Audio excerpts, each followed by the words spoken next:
Magandang araw po, welcome po sa aking channel of 9TV. Patalasasan po, meron po ba kayong mga properties na napapabayaan or non-performing assets? Plan nyo ibenta pero wala kayong oras sa pagbibenta nito. Kung ito'y pagkakatiwala niyo po sa amin, tawag lang po kayo sa aking numero, usap po tayo, gawan ko po ng video for free.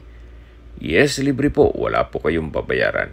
Tutulungan pa namin kayong mabenta ang inyong property. Kami na po bala sa marketing, sa boosting or paid ads. Even sa tripping, hindi na po kayo mapapagod sa pag-entertain ng mga buyers. Kami na po bala sa lahat. Tawag lang po kayo. Nandito po tayo ngayon sa Merville, Parañaque kung saan meron po tayong bagong video presentation, isang residential property na may lot area 250 square meters. Si owner po is selling this property as lot only. Kung meron man po kayong nakikitang lumang structure, disregard nyo na lang po. Gawa ng hindi na po sinama yan sa computation owner sa pagbibenta nito. Pero ganun pa man, papakita ko pa rin sa inyo. Gawa ng sayang naman po, livable pa naman po ito. Ito po yung garahe at yan po yung steel gate at kakasya po ang isang SUV. At sa labas naman po, pwedeng isang common parking. So, ito po yung bahay na tinutukoy ko na livable pa naman. Sayang naman po, gawa ng sa mahal po ng materialis ngayon, pwede nyo namang pa-renovate muna ito. Gawa ng livable naman.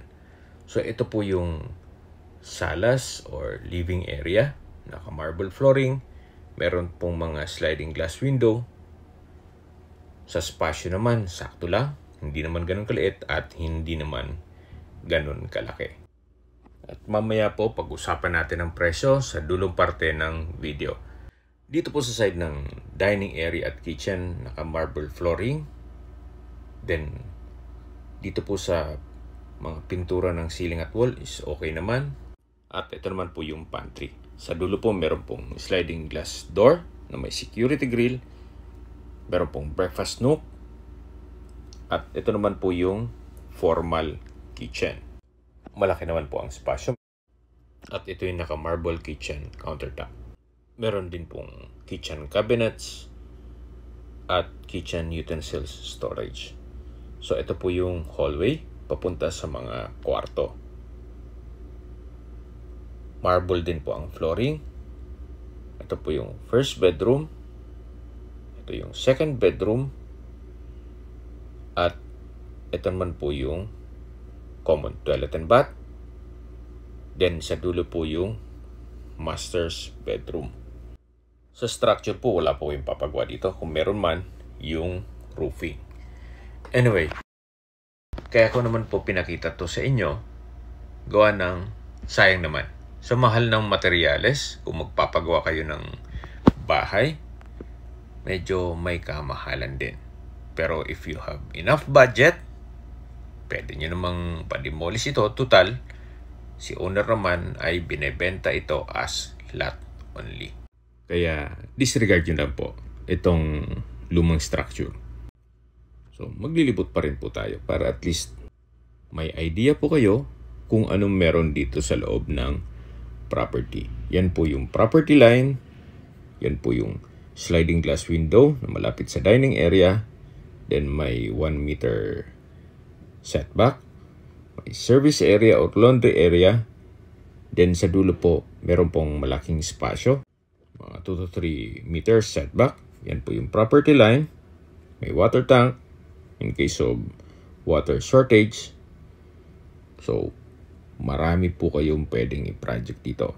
Kung sakali man pong build and sell kayo, lagyan nyo lang 2 pintong townhouse. Malaki-laki rin po ang kikitain nyo dito. Gawa ng napakaganda po ng lokasyon ng Merville, Parañaque. Okay, sa distance, location at travel time po, saan na po tayo? Mula po sa C5 Link na may access sa BGC, Taguig, Pasig, Quezon City at Manila, ang distance is 1.2 kilometers at ang travel time is 4 minutes. Mula naman po sa Merville Public Market, ang distance is 1.1 kilometers at ang travel time is 3 minutes.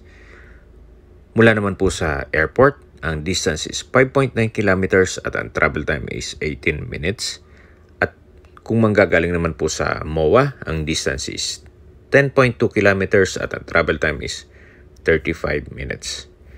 Mula naman po sa Makati Business District, ang distance is 8.9 kilometers at ang travel time is 32 minutes.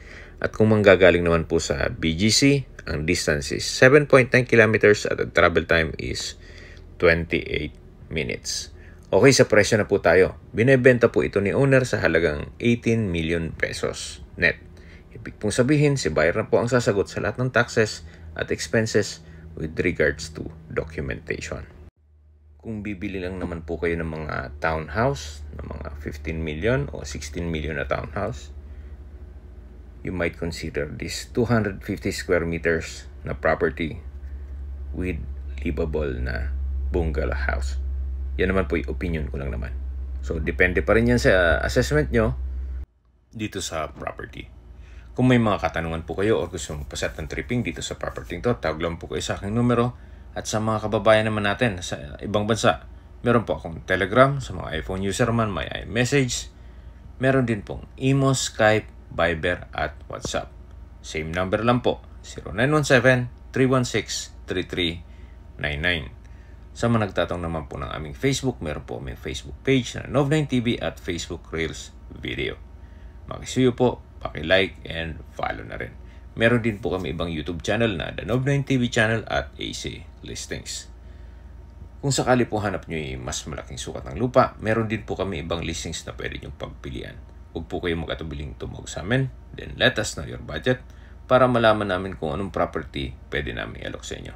Sa lahat pong viewers, subscriber at nagtiwala sa amin, salamat po sa suporta. Ingat po kayo lagi at yung pamilya. Maraming salamat po.